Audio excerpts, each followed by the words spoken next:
Hello and welcome to Cooler Than Homework, a Disney Channel original movie podcast. I'm Nicole Sweeney, and I watched this after getting home from work on Friday because I'm an adult with a job watching Disney Channel movies. I'm Matthew Gatos. I watched this movie late last night with a glass of sherry, and yeah. My name is Marines, and I watched this about 20 minutes ago when I woke up on Saturday morning like it was a Saturday morning cartoon. Ooh. And I'm Sarah Riley, and I watched it while soaking my feet in an Epsom salt bath because I'm an old person with sore feet.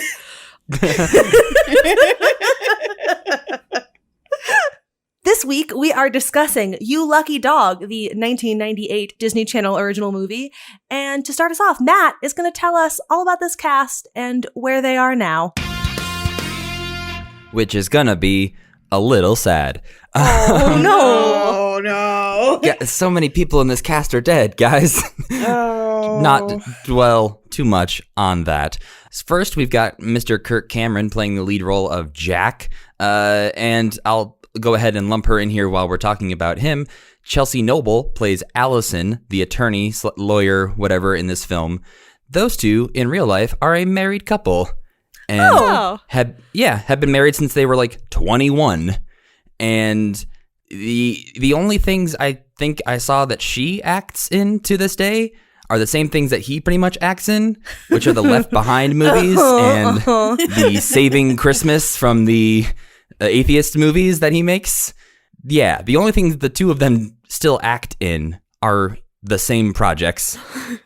I like the idea of them sitting on a couch and him getting a contract or something and be like, honey, you want to act in this one too? Well, I guess. It also seems like maybe he is involved in producing a lot of his projects I think he too. is. Like, because it's his whole jam now is being like hardcore Christian whatever, like making Christian media. Yeah, and I think he is the producer on most of those things. Interesting. Okay, that makes more sense. You all made noises of like surprise when you were like they were married, but I knew this one because they starred in Growing Pains together, and they've been married since very young.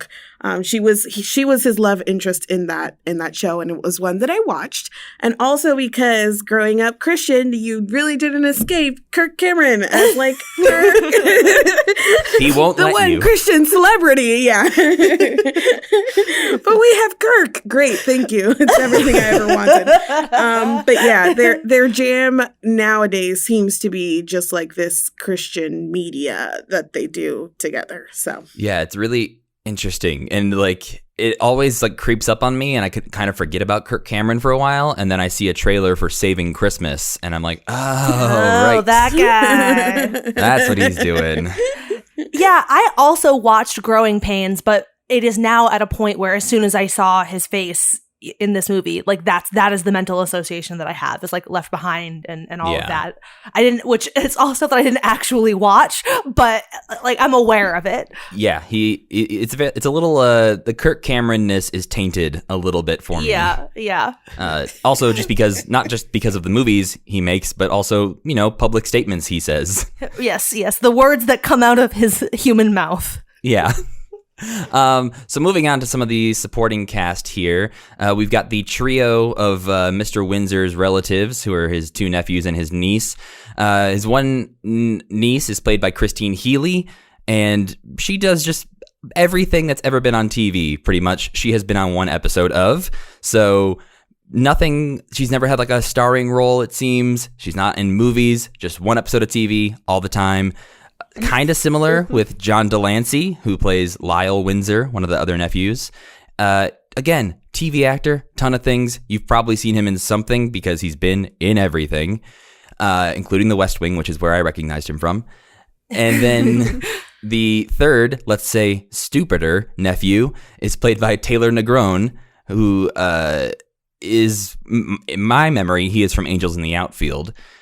And he, unfortunately, beginning this sad train, he died in 2015. And yeah, let's just continue down this sad train. Oh, no. I'm sorry, this is not my fault. Yeah, Matt, why did you do this? Sorry, I did not save these people's lives. But yeah, continuing that, we had Mr. Windsor, who is barely in this movie, but is played by Hansford Rowe. He starred in Dante's Peak as well as like an episode of Modern Family and stuff, but he died in 2017. Moving on, we have James Avery, who plays Calvin Bridges, Mr. Windsor's driver in this movie. He's obviously most recognizable as Uncle Phil from The Fresh Prince of Bel-Air. And he died in 2013. Sarah, did you recognize him as Uncle Phil? I recognize none of these people. Okay.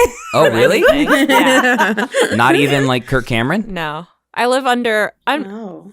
There's like a YouTube series called Under a Rock with Tig Notaro, and I'm not like quite that under a rock, but very much so. I mean, Uncle Phil is like a very Yes. recognizable human. Yeah. If for no other reason than like memes, like the internet, I feel Yeah. like. Yeah, no. But Not even the no. internet has given me this knowledge. Well, you might be slightly more familiar with the voice of the next person, Christine Cavanaugh, and this plays Bernice / the receptionist in Kirk Cameron's character's office at the beginning of the movie. She was the voice of Chucky Finster on Rugrats, Oblina on All Real Monsters, and she was the original voice of Dexter on Dexter's Laboratory. That's cool. I love her. Yeah. Yeah. And I will end that by saying, unfortunately, she also died in 2014. I didn't. We can end this on an upbeat note. Lucky the dog is played by Bogus, and he's living on a beautiful farm upstate. Oh, yay. Yeah. That's amazing. I for sure thought the dog was going to be the one of the actors who was dead. Because I mean, Sari, yeah. a beautiful farm upstate Oh. is like. sorry, I'm a child. Yes, the dog lives on a beautiful farm upstate. This 35-year-old dog. You have to keep that in, but I'm very embarrassed. This is the oldest dog in the world, Bogus, the dog who played Lucky the dog in You Lucky Dog. I didn't do the math in my head, so I was just like ready. She just wanted to believe that he was living on this farm, okay? Yeah. That's fair. Along with my childhood goldfish, you know. That goldfish that's just running free on that farm. Yeah, frolicking. Mari, why don't you tell us what this movie was? We start the movie, and through an opening montage of articles and pictures, we establish that Kirk Cameron is a dog psychic. He can read his dog's mind. In the movie's present day, we see that Kirk has set up shop as a dog therapist, except it's mostly a scam because as Kirk got older, he lost this ability to hear dogs. But I think that maybe like the unsaid thing in the movie is that he was once able to hear like his childhood dog's mind, and then the dog probably died. And I don't know if I'm being morbid or if that's like the sense that we all got, that because it wasn't like really established that he could hear all dogs' minds, just that one dog. And they never told us like what happened to that dog. It was just like, and then I grew up and I couldn't do this anymore. I got the sense that it was all dogs. I honestly didn't give it that much thought. I think it was a little unclear. Like, I think early on, it does seem like he was talking to all dogs when he was 14. But then in the court case near the end, which we'll get to, he seems to proclaim something along the lines of he could talk to his childhood dog. And then now this is the first right. dog since then that he could talk to. So it is also Right. a little confusing even within the proper context. Because even in all of like the articles in the montage or whatever, it was just him and the same dog. It was like him and his dog. Oh. All right. Well, sorry. I think his childhood dog died and that's why he lost his ability. But, Went to a any farm depressing- upstate. Yeah. Sorry. I didn't want to confuse anyone else. Okay. He went to a farm upstate. Yeah. His powers aren't powerful enough. They can't reach the farm. It's too far upstate. Uh-huh. Yeah. That's too far. Okay, great. Any depressing. One day, a rich man named Mr. Windsor brings his dog Lucky in, and Kirk is surprised to find that he can hear Lucky. So he's freaked out and sends them away, but not before divulging that Lucky is upset by the 3 awful people that Mr. Windsor lives with. 2 weeks later, Mr. Windsor's driver, Uncle Phil, comes back with the news that Mr. Windsor died. He brings Kirk back to the Windsor estate for the will reading, and basically Mr. Windsor gets some sick burns in his will and leaves nothing to his niece and 2 nephews, and puts everything in a trust for his dog Lucky, with Kirk acting as the trustee. Kirk moves into the mansion and becomes Lucky's new owner. The niece and nephews, Margaret, Lyle, and Reuben, meet with a lawyer to see how they can get the house and the money back. The lawyer says they'd have to prove Kirk mentally incompetent, and he'll charge a 30% fee, but they're unhappy with that, so they decide to take matters into their own hands. Meanwhile, we learn that the psychic connection thing goes into a full-blown, channeling of the dog. So Kirk ends up, scaring off the housemaids when he starts digging in the yard for bones. He takes Lucky on, a blank check type shopping spree, but then ends up barking around the mall and the food court, so things get a little wild. The niece and nephews fail to get the evidence of Jack channeling the dog, and they failed to kidnap the dog, so they head back to the skeezy lawyer, who agrees to represent them in court for a 50% fee. At court, despite the testimony of everyone who has seen Kirk acting like a dog, he's able to prove his ability to channel Lucky, and while he's doing this, he sees one of Lucky's memories of when Mr. Windsor died, aka was poisoned by his one nephew. Kirk snaps out of it and tells everyone that Mr. Windsor was poisoned. The idiot nephew pulls out a gun in court. I don't know what his plan was. He just pulls out a gun. But Lucky saves the day when he tackles the nephew. And at the very end, we see that Lucky has bought all the dogs in the dog store. The end. Okay, nostalgia check. Have you seen this movie before, Matt? No, it does not feel familiar at all. I have not watched it. Also does not feel familiar, and not in the same way that last week Under Wraps, I was I've seen at least commercials or posters of this. Nothing. No recollection at all. Yeah, same. Absolutely no recollection whatsoever. Sari. Nope. As you can tell from my lack of recognition of any actor in it, went in blind. Okay, so did you like this movie? I mean, no, I did not. The movie that Mari just described sounds better than what we watched, because most of what you just described takes place in the last 20 minutes of this movie. Meanwhile, most of the movie is just Kirk Cameron doing dog stuff over and over. Yes, that's correct. Yeah, that's not untrue, and yet I didn't hate this one. It was fun. I mean, it felt short, which is probably why I didn't mind that it was just Kirk Cameron doing a pretty decent job acting like a dog. He had the mannerisms pretty down. But yeah, sure. It was a romp of a movie. And if my nieces wanted to watch this, I'd watch it with them. If they wanted to rewatch it, maybe I wouldn't hate my life. It was fine. I didn't like it as much as Under Wraps. I think because I have no experience with these, I'm going to rank them relative to the one that I saw last week, because that seems to make the most sense in my brain. So it wasn't as good as that. I really liked the dog actor. He was so good.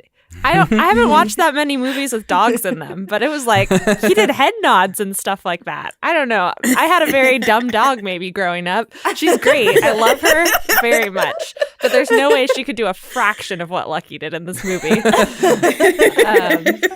So it was fun, mostly for the dog. I also had fun.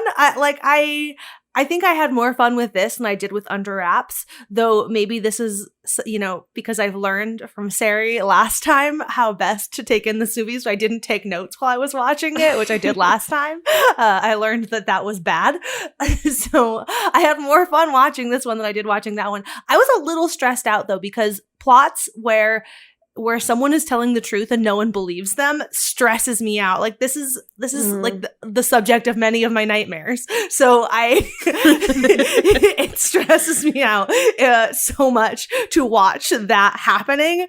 But other than being incredibly stressed out for Kirk Cameron, who was telling the truth about being able to read a dog's mind and not being believed by any of the otherwise rational people around him, I enjoyed this movie. I'll also add that I was was like secondhand embarrassed for him all the time. Like Yes. every time he was like, oh no, and like crumbling into the dog position, I was like, oh no. Oh my God. And to Matt's point, yeah, that was a large chunk of this movie where I was like suffering for him as he was digging through trash cans and dirt with his mouth. Ugh, that was so bad. Yeah. So yeah, I definitely got the secondhand embarrassment from this. I think that's a big part of why I didn't like it as much, because that, like, all of Kirk Cameron's acting like a dog felt not as funny to me. And maybe it's just because like physical comedy is harder for me to get into, but this felt more like a kids movie to me, where it was like, he's doing a goofy thing, he's eating a couch, ha ha ha. And I could see that being really funny and really entertaining if I was a lot younger. But watching this as an adult made me realize that, oh, this movie is definitely not for me, because I don't think his goofy antics are funny. I think part of that for me was that I didn't find, I guess, like every time he would switch into a dog, it wasn't like a new, different thing he was doing, and it wasn't like changing it up from the last time he changed into a dog. So it was just kind of the same joke over and over. And I also think I found it less charming because it was a 28-year-old man and not like a teenage boy.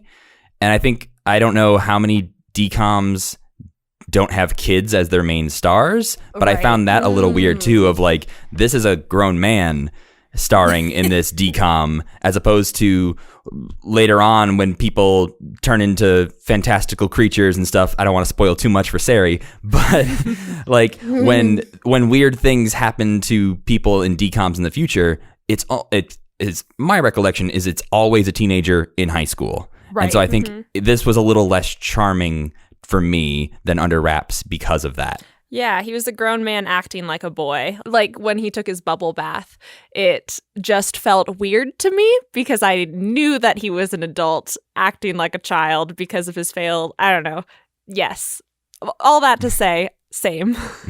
That's interesting too, because I didn't necessarily have that experience, but also I strongly get it. This was my big complaint watching Buffy, was always that the actor who played Xander was clearly 10 years older than the character he was playing, and it made all of his teenage boy shit like obnoxious, like just truly insufferable. Anytime he was having like what would be sort of a teenage boy moment, I couldn't feel sympathy for him, because I'm like, this is a grown ass man. Like I can't look at you and be like, oh man, this sure is some stuff, teen boys go through. Like, no, you have a 401k and health insurance, sir. Yeah, now I'm just picturing like Kirk Cameron, like, because I read a little bit of the history of this movie, which there is, again, just a little bit. And what I read was that Kirk Cameron like found this script, or like got the script from an agent or something, and he had it like on his desk for years trying to get this made. And oh my God. Yeah. And he eventually like went to Disney. I'm guessing maybe they were like, hey, we're starting to make some made for TV movies. And he was like, well, if I got the script for you, it's going to star me and my wife, and I'm going to be a dog. Oh my God. That makes sense, because now you said 28 and I was like, he was 28 in this movie. So I was like looking at what Kirk Cameron was doing in 1998 besides You Lucky Dog. And the answer is You Lucky Dog. That's pretty much all he was doing in 1998. So cool. Was really committed to getting his dog movie made. It was, I mean, to be fair, like he was only a couple years away from his like Jesus movie beginnings. Like he made like the same year he made a movie called The Birth of Jesus, where he plays Uncle Kirk. And then direct to video. A couple years later he started doing the Left Behind movies. So yeah, this was definitely, I think, in that like in between world where like Growing Pains was done. He wasn't as famous anymore. I think I watched him in like a TV movie version, which I also thought was a DCOM, but it's apparently not, because it was before this. That was called The Computer Wore Tennis Shoes, and it was like a remake of the old Disney movie, but with Kirk Cameron playing the star. That one I saw, and I think in my brain, I thought I saw this one because I know I saw that one. And so they kind of blend together. But yeah, he was kind of looking for a new thing to do to get his star rising again. Mm-hmm. He was like, no one else is acting like a dog, so I can really stand out with this. I think I found my niche. Maybe he would just like was known to his friends and family as like, he does a really good dog impression. You see, he's so flexible. He can get his foot up by his ear. I do also want to say that I loved Uncle Phil in this movie. Every time, I don't know if it was just like Uncle Phil nostalgia that was driving this, but every time he was on screen, I was happy. Probably this is Uncle Phil nostalgia. I'm not sure. Sarah, how did you feel about the driver? Oh, he was good. He like kept things real. I feel like where everyone else was pitted against Kirk Cameron and in some nefarious plot or like doubting him or something. But the driver, he was just there. Like, he just wanted to do a good job. He was like, I'm with this family for a while. I guess I believe you. This is weird. I'm going to take a nap. Which is a very relatable experience. If you've served like a wealthy person for your whole life and they're doing some antics, destroying the house, I would put in earplugs and take a nap too. And if it meant the difference between like losing your job and not getting to live in the mansion, like, I don't care. I'll keep your secret. You can act like a dog all you want. It's cool with me. Yeah. Mr. Windsor was probably into some weird shit. He has tons of secrets. This man left his entire fortune to a dog. Like, you know. And he had to serve the nieces and nephews, he had to serve the niece and nephews too. So by comparison, this man who acts like a dog is probably fine because he just does his own thing, digs in the yard with Lucky, is instead of being really demanding about money or entitled, because they were very strange rich people. I don't know. It felt like a cartoonish version of what a rich person would be, where they've never had a job, and I don't know. It's definitely, it was cotton sheets were. I use imported shampoo. Like, there were a number of lines that I was like, oh, this is written by someone who also has never had money. Yeah. Like, imagining what it would be like to have money. Marble floors and imported shampoo. When I'm rich, I'll have it all. And as someone who also has never had that much money, it's like, that sounds fake, but I don't know what I would write instead. Like, granite floors? That sounds a little fancier nowadays, but now that you watch all that HGTV at the gym. Yeah. I watch enough HGTV to know granite countertops are very in. Before we move on, Sari, what was the snack of the episode? Oh, I half a can of sour cream and onion Pringles that I just found in my cupboards. So amazing. Yeah, much less prepared than last time. Just whatever was around. That feels right, though. Yeah. Like the dog, I dug around in the trash that is my cupboards and found something and ate it. Relevant to not knowing what people with money do. Yeah. So this week's group discussion topic is superpowers that we wanted as kids. Matt, what were the superpowers that baby Matt wished that he could have? I was thinking really hard about this because I always people talk about like, would you rather like teleport or fly or be invisible or whatever? And I think I always wanted to fly, mostly just because I also wanted to be like an astronaut and these kinds of things. So the idea of not having to go through astronaut school and just being able to fly up there on my own sounds great. That's so like, I I'm wanted not to be an astronaut until I learned that I had to go to school a bunch. I mean, pretty much.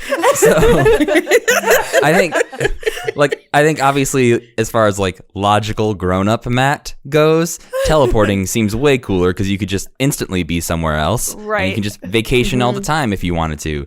So yeah, grown-up Matt would choose teleportation, but I think kid Matt just wanted to fly. Yeah. Because he also liked Michael Jordan and would be really good at dunking. I'm going to answer this question, but first, it takes me back to something that Sari said last week about like how one of her nightmares was, people would ask like, if there was a fire, what would you save? And now we're talking about like, if you had a superpower. And it just takes me back to like all of these essays that people made us write like as kids in school, or these questions that were like conversational, like not only like what did you want to be when you grew up, but like what superpower would you want? And who is deciding to ask these questions to children and why? I have no idea, but it's like giving me some like childhood trauma right now thinking about this. So. What we really want is a 100-word essay from you, Mari. Yes. About Yeah, written in umbrella style. We need an outline. Yes, a five paragraph essay structure, as your 5th grade teacher taught you. I actually have no idea when you learned to do that. I made that up. When do you learn to write an essay? I don't know. What are children? So this is going to sound bad. I'm sure of it. But there are two things that like whenever I take like personality tests and stuff that are always present in my personality test. And one is that I really like to know things like, and the negative side of that is like, you're a gossipy bitch, aren't you? And I'm like, yeah, I am. Personality test. That is true. I like to know things. And the other is that I'm like motivated by success, aka like money. I just like want money, which is also true and relevant to this discussion. So my superpower as a kid was always invisibility because I could listen to people's secrets and steal from banks and nobody would be able to catch me. Oh, you want to be a super villain. You were going to be these were not hero powers. These were some villain powers. Whatever.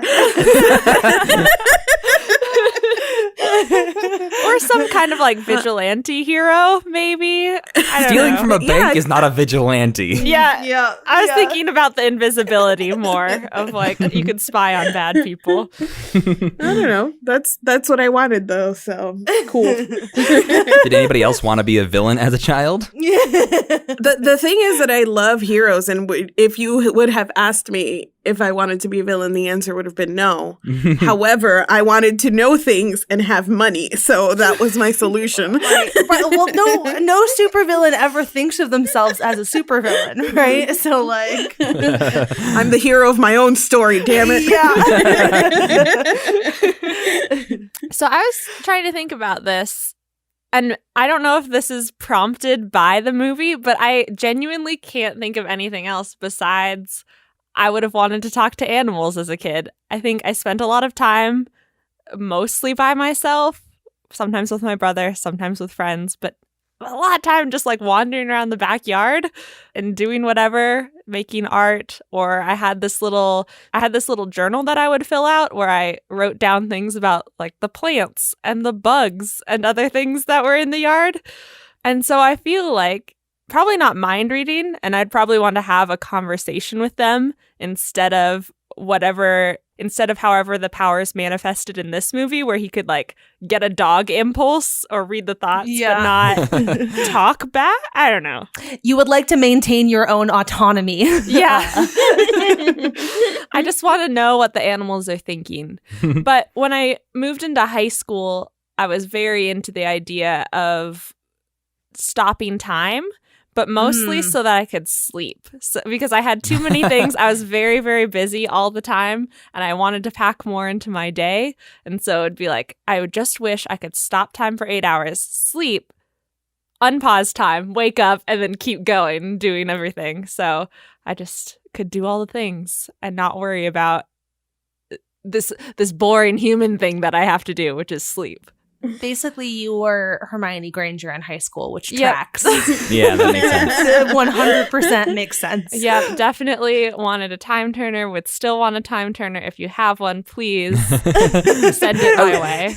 I was going to say, you were talking like that was all past tense high school Sari, and I'm like, this is also a little bit of current Sari. Still current Sari, yeah. this is true. I think now I like sleep even more than I did in high school, so I'll need to stop time for a little bit longer. But still stands would like that power. Well, it's great too because if you stop time to fall asleep, then like you just sleep however much you need to sleep. Like the duration of time is whatever because you're not going to unpause time until you wake up. Mhm. So it's great. Yes, I love that. I love that for you, Sari. Thank you. I don't have a new answer, I guess, by virtue of going last. I, like Matt, definitely wanted to fly as a kid. And I think, like, I was thinking about this teleportation thing as you were saying it, that I have mixed feelings about it. And I think I would have had mixed feelings about it even as a kid, too, because yes, the efficiency of being able to just get from place to place sounds really cool, but also just the experience of flying sounds really cool to me. Like, I think that's part of the appeal of this, is that I think it would just be fun to fly. Like, rather than, I don't know, Mari and Sari's answers both have a strong utility to them. And certainly there is some utility to flying, but also it would be cool. I think that's a big piece of why I would want to fly, because it would be really cool to be able to fly. Mhm. Have you ever gone skydiving, Nicole? I have not. I want to very badly, but I have not ever gone skydiving. It just that it has never worked out. I have been, and I can tell you, it's very cool. Ah! during, like, especially during the free fall thing, I was definitely doing like Superman arms a little bit. I'm just like, yeah, I am totally flying for 30 seconds and only downward. Yes, that's the experience that I want, right? So that's, I want a superpower that also seems fun in addition to being useful.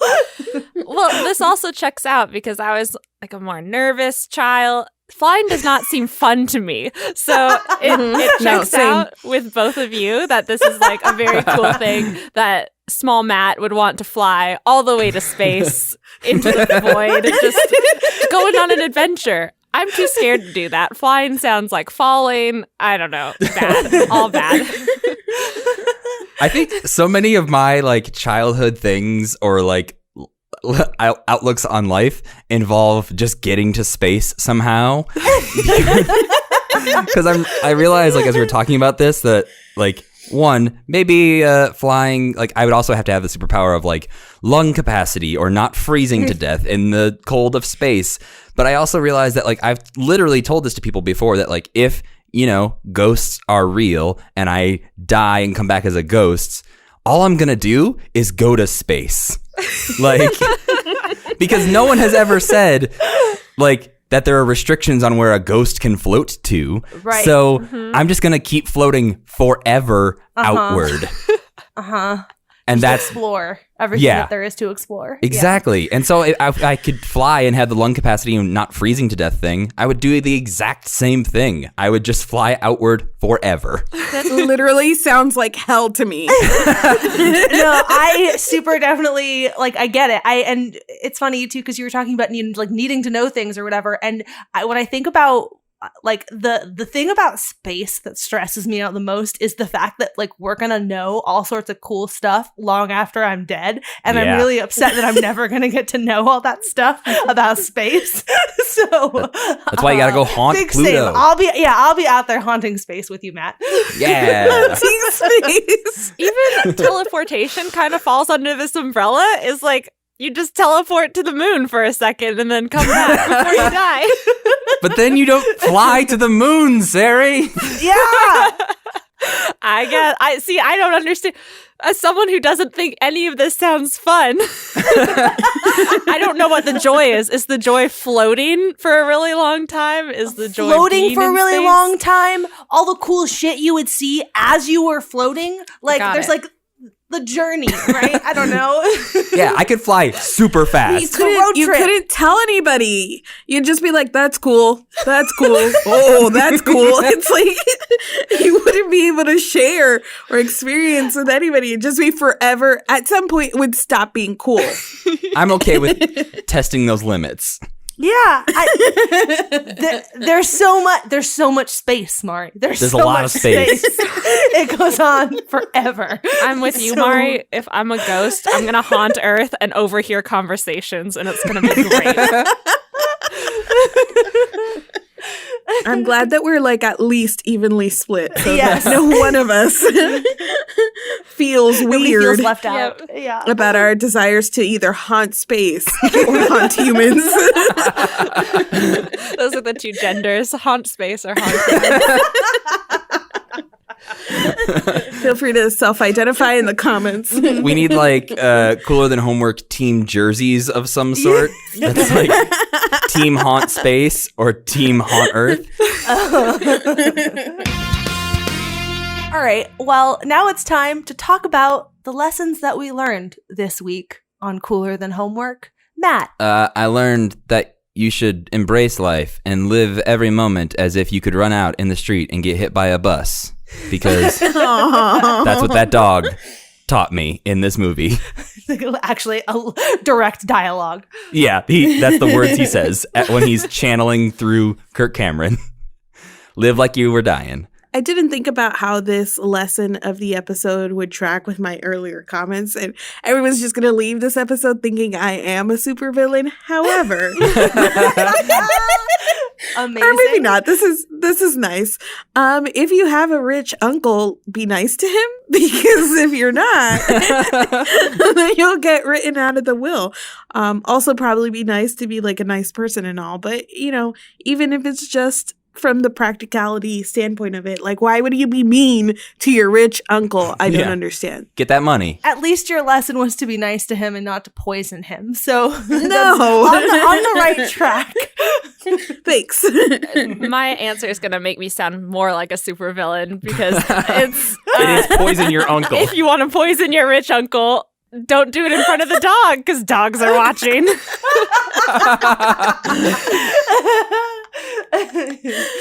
I, in spite of being the one whose job it is to ask everyone these questions, completely forgot to prepare a lesson of the episode. But I will say that my lesson, the unexpected lesson, is that it's really hard for your paws to gain traction when you run on marble. So that was a really important lesson that this movie taught me. Listen, it's hard to walk on marble too. When I was traveling and we went to like all of these European or Mediterranean cities that had like ruins and stuff. Multiple people just busted ass on like marble where it was like surrounded by, dirt, and you couldn't really tell where the marble still was on the floor. And we were just watching tourists tumble. Like, that's not funny. But you would just watch people slip and fall. Isn't down it the funny, stairs. supervillain? What a weird evil plot. Replace all floors with marble. Yeah. Team And then Haunt you would Earth thought slip it was and fall. hilarious. So anyways, my point is that I feel that dog. I don't know that I would have put AstroTurf in the mansion, but marble is a bitch. And now, to close out this episode, Sari, who knows nothing, is going to guess the plot of our next Disney Channel original movie. And that is going to be 1998's Brink. So my first thought when you said Brink is that it sounds like rink, which makes me think ice skating. But I feel like that's just because it sounds like ice to me. Like the word brink sounds like the sound that ice would make. Like to the brink is an expression. So I'm going to veer away. I don't think it's ice skating. I think it's you're making noises. Now I'm scared. Okay, so to the brink, it makes me think more it's going to be a beach movie and it's going to involve some scuba diving. Okay, the main character of Brink is going to be a hot lifeguard who is a little bit shallow and doesn't really know the meaning in his life. He's just a beach bum. And then he meets this girl who is a scuba diver and knows the riches of the deep ocean, or like the slightly deeper ocean. And so he's being pushed to get deeper to the brink, to the edges of what he once was. And I don't know what else. Okay, let me think about more of the plot of the movie. We have to do antics. I loved that, like, you arriving at this in the first place basically sounded like the script for National Treasure. Like, Break All right. sounds like rink. Sounds like ice. Yeah, it was like old, like Adam West Batman logic. Yeah. Like, I have literally nothing to go off of. Yeah, to be clear, the way this segment works is Nicole says a word, and then I have however much time from hearing that word to whatever my brain comes up with an idea to say something. with You Lucky Dog, you have a little bit more to go on. Yeah, but brink, brink is nothing. truly nothing. Truly It's nothing. Just an expression. Okay. I think there's some cliff jumping in this movie. Like maybe he pushes her a little bit more to the edge and like shows her the wild side of a beach bum. They have a falling out, of course, after the second act of the movie. Maybe he returns to his old ways of beach partying, and she volunteers at the local aquarium, and he's not into that. I'm just describing Big Little Lies now.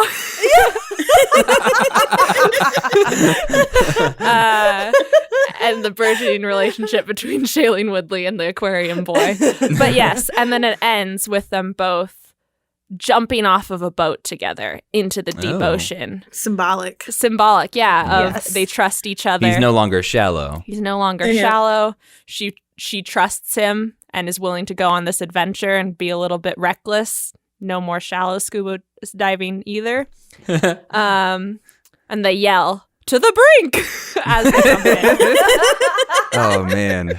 That's beautiful. I love it. I can't wait to watch this movie that you described. Yeah. Me neither.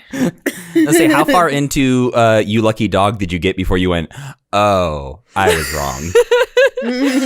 Like pretty much immediately, because they have newspaper articles that say psychic dog. Yeah. Things like that. Like, there's no baseball in this movie. Well, join us next time when we watch Disney's Brink and find out how close Sari got.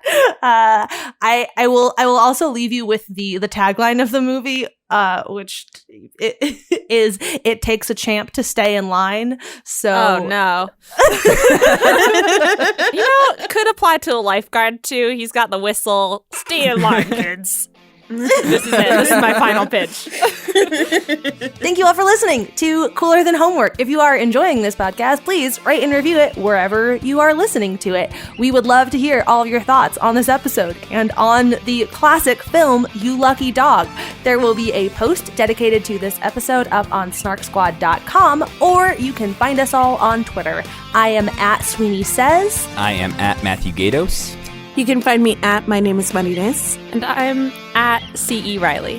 Thank you to Stephen Chin for the theme music that is playing us out right now, and we will see you next time.